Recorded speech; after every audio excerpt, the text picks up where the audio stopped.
राजा विक्रमदेव अपनी न्यायप्रियता के लिए प्रसिद्ध थे।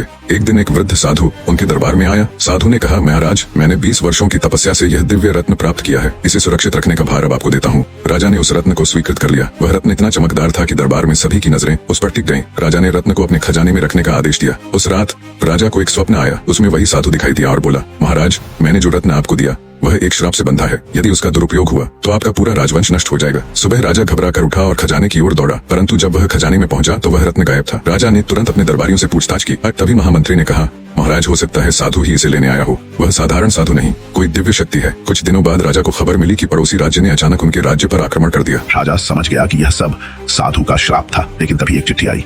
उसमें लिखा था, महाराज, रत्न अब सही हाथों में है। यह श्राप उन पर था जो लोभ से ग्रस्त हैं। आप निर्दोष हैं। राजा ने राहत की सांस ली और फैसला किया कि अब से केवल परोपकार में ही अपनी शक्ति लगाएंगे। बाद में राजा को पता चला कि साधु वास्तव में पड़ोसी राज्य का जासूस था, जिसने रत्न चुराकर राजाओं के बीच फूट डालने की चाल चली थी।